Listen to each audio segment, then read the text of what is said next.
Have a little one that you desire to see grow in the things of God? Subscribe to Revive Nations Kids on YouTube for an exciting array of programs every week. ReviveNations.tv is now open to live participation to our services. Exodus 17, verse 8. Then Amalek came and fought with Israel at Rephidim.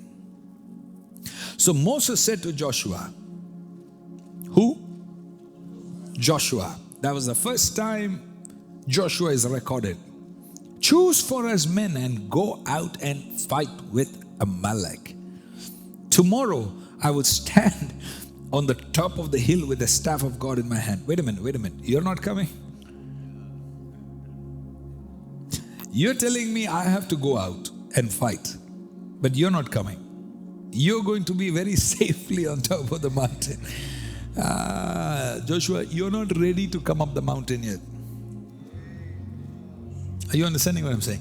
I need you to now serve me in this way. Now the area that I need help is you have to defeat the Amalekites.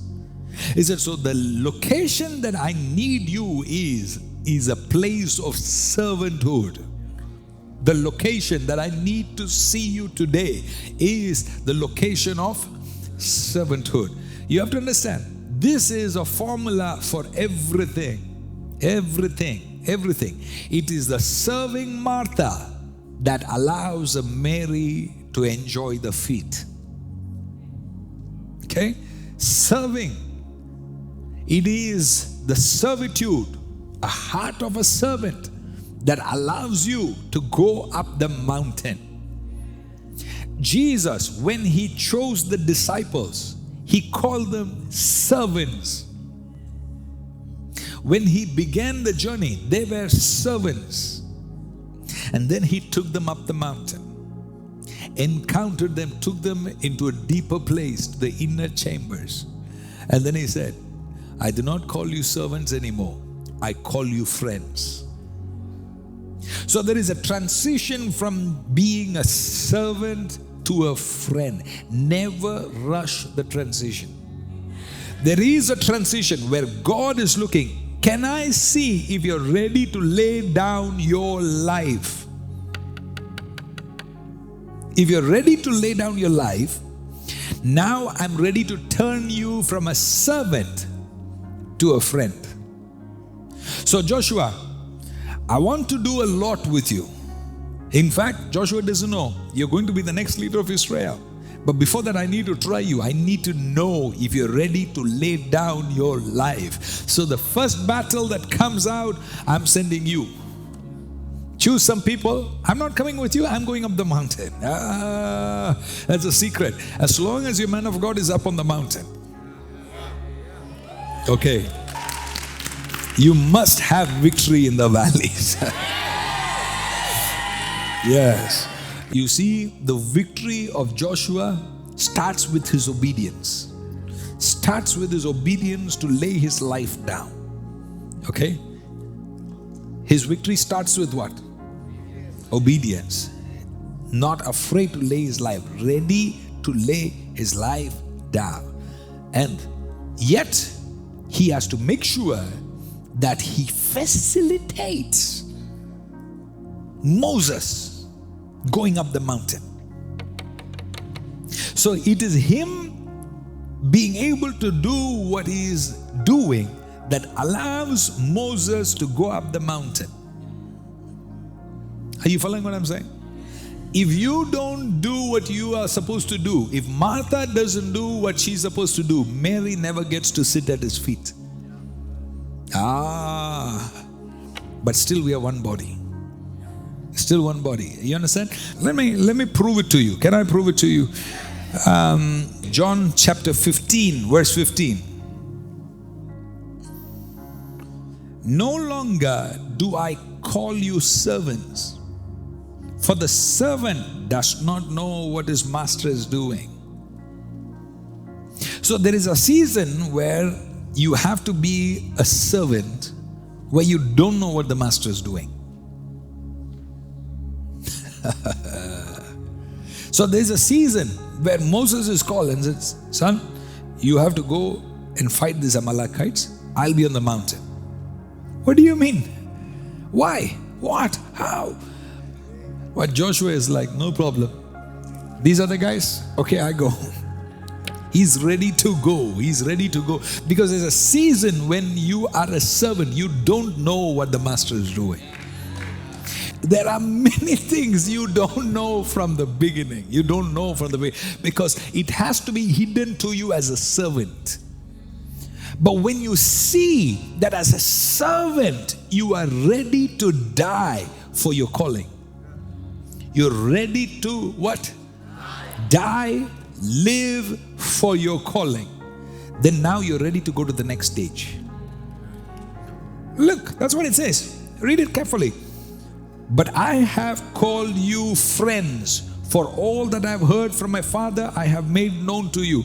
Wait. You need to know why he's calling you his friends. Okay? Verse 13. Greater love has no one than this, that someone lay down his life for friends. Okay? Hear me. So he's about to call somebody friends. But right now they were what? Servants. And he looks at them, he observes them, and he sees that this servant has no complaints. He's not a grumbling servant. He protects his heart with gratitude, and he's ready to die. Immediately, he's transitioned to the next stage of being a friend. Because the requirement of being a friend is that you're ready to lay down your life. Did I lose you? Let me explain this to you. Because there are some servants that want to serve so that they can get wages. Not ready to die. Pay me my stuff. You understand? Elijah had other servants. Elijah, when he faced death himself, when Jezebel threatened to kill him, he had a servant. He came and said, Master, I'll take my leave. I have my family, I have my children, I have to go. So the guy left. The guy didn't stay back. That is why when Elijah met Elisha and Elisha said, I want to follow you, Elijah was shocked because he was used to servants that would sell themselves. Used to servants that would only work for wages. Used to servants that will be with him as long as they can get a miracle. But God is looking for a group of people. I'm not here for a miracle. I'm not here for a healing. I'm not here for a manifestation. I am here because you are the lover of my soul. And I am ready to die for you. Meaning, I am ready to live for you. Listen, please don't fool yourself. If you're not ready to die for him, you're not ready to live for him. You think you are ready to live for him. No. But unless you make up your mind that you're ready to die for Jesus, you are not ready to live for Jesus. So what does God say? He says, come, I want you to go to the upper room and I want you to just stay there until you receive power. Did he say stay for 7 days? Did he say 10 days?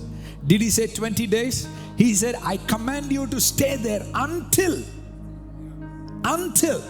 Because I'm going to watch you now. I want to see, you're ready to live for me? Prove it to me by staying at my feet.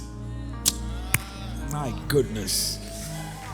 So God is looking for servants that can do what is commanded. That is why the Bible says he commanded them to stay. And out of 500 people, how many people obeyed that? 120 people obeyed. That means out of 500 people, he could only find 120 servants.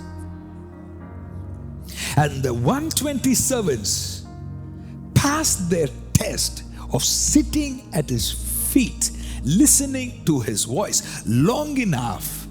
Now they were promoted to be his friends. His fire was now on them. Did you see that? His fire is now on them. That means now they're functioning like Jesus. Now he can trust them with secrets. Do you hear what I'm saying?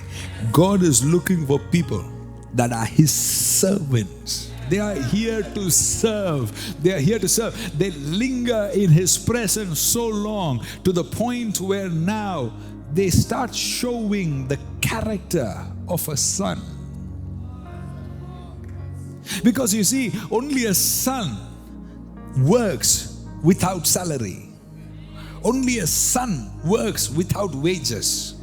The servant will be like, it's 28, sir. You haven't, my money has not come. Okay, I have to go. But a son never asks questions. A son works with no expectation. Son stays because it's a command of the Father. When somebody begins to stay night after night at the feet of Jesus, God looks down and says, you. No. I know you are my servant, but now I have to elevate you into a place where you become my friend. A servant does not know what the master is doing. You read that verse, right? A servant does not know what the master is doing. A servant is commanded, go fight the Amalekites. Okay, sir, I'm going to fight them. What's going to happen? I don't care. Master said, go, I'm going. Hey, Joshua, young Joshua, goes into battle, fights the Amalekites. You will see that verse. Let me read it for you. Joshua overwhelmed Amalek and his people with the sword. Then the Lord said to Moses, write this as a memorial in a book. God said, I want this to be recorded. I want this to be recorded. Why? Why was it so special? Because Joshua was a slave born in Egypt. He was a slave. All his life, all he's learned is to obey the master and fear and just didn't understand the idea of liberty. Never thought he could be a leader. Only thing he was used to was chains. But when he met Moses, he had an identity transformation, where all of a sudden he said, I am no more in bondage. I am no more in chains. I am a free man. In the last season, I was a slave without a choice. This season, I am a servant by choice. God is looking for servants that enjoy serving by choice. By choice. Enjoy serving by choice. By choice. God looks at that and say, I want you to record this in the memorial book. I saw the boy. Yeah. I thought he'll be scared, but he wasn't. Record that. Capture that moment and recite it in the ears of Joshua, that I will blot out the memory of Amalek from under heaven. So now I'm giving you a promise. He said, what you have begun today, I will complete it for you.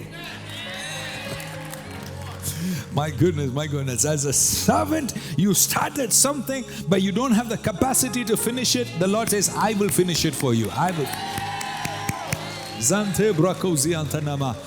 God says, I want you to recite it in his ears, because I want it to become part of his DNA. Tomorrow he's going to face Amalek again. And I want him to remember this promise. Recite it in his ears. Can you imagine Moses calling him and say, come closer. Come, no, my son, more closer. And starts reading this, and he's wondering, why is he saying this into my ears? Because what you listen, you are becoming what you listen.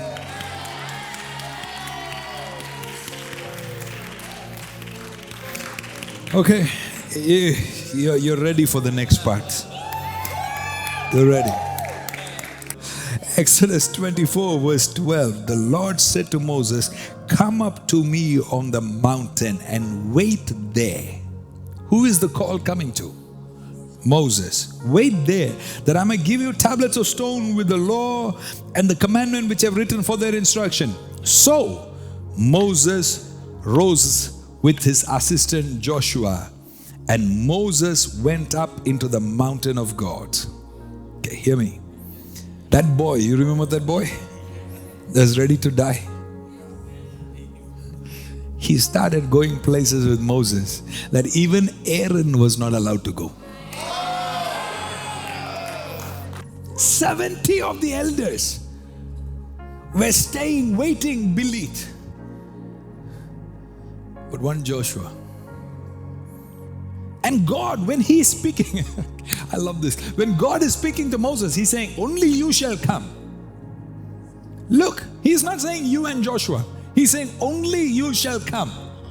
But Joshua was serving Moses so much that God did not consider him as a second individual anymore.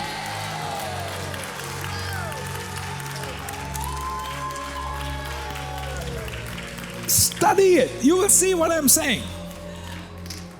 My goodness, you can serve the Lord in such a way that God says, when I want to raise another man in Israel, I'm not going to the second best. Who was the second best? It was Aaron. And then Hur and his family, the Levites, all those guys. Joshua was not even a Levite. He was in the tribe of Ephraim. He was a son, Ephraim was a son of Joseph. So he wasn't like one of the main chief of worshippers. And no. He was just somebody who was ready to lay his life down. Yes. Okay, go to chapter 33 verse 11. I don't want you to forget this word ever in your life. This has been a secret of great generals of God. What I'm giving you tonight is a secret of mighty revivalists, mighty generals of God that have lived on earth. They've understood this concept.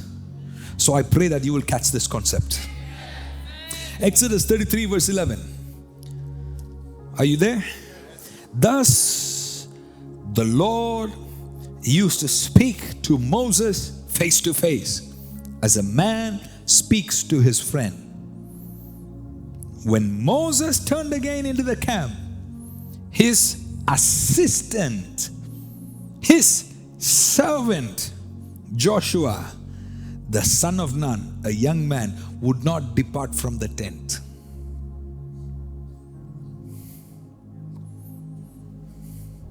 Find the feet. You will find his heart. The way to the heart of God is by finding his feet. My Lord. Everybody left. Moses, the leader, left. But Joshua, he lingered a little longer. Can I talk to the servants in the house? Can I talk to the servants in the house? That enjoy sitting at his feet. Enjoy serving the Lord. Enjoy sitting at his feet. Enjoy Jesus for who he is. Lord, miracle or no miracle, I am at your feet. You bless me or not, I am at your feet. That is why I say this revival is not about miracles. This revival is about Jesus. I want my people to be fascinated by Jesus like never before. I want my generation to be in love with Jesus like never before. I need to look at you and say, wait a minute, I need to catch up now, because the way you're loving Jesus is making me jealous. In a good way. In a good way. In a good way. Remember, that's the only competition that is allowed in the church. Who loves Jesus better? Peter, Jesus is asking, do you love me more than these? How do I know? You linger a little longer. How do I know that you love God more? You linger a little longer. God is looking for people that do not leave when Moses leaves. God is looking for people that will stay rooted long after Moses is gone. Will you be found at his feet long after Moses is gone? Will you be still found as a Jesus lover? A Jesus lover does not quit. A Jesus lover does not stop being a Jesus lover by day. You can't be a Jesus lover only by night. You can't be a Jesus lover between 7:30 and 10:30 and then you go back home and you're no more Jesus lover. A Jesus lover remains as a Jesus lover.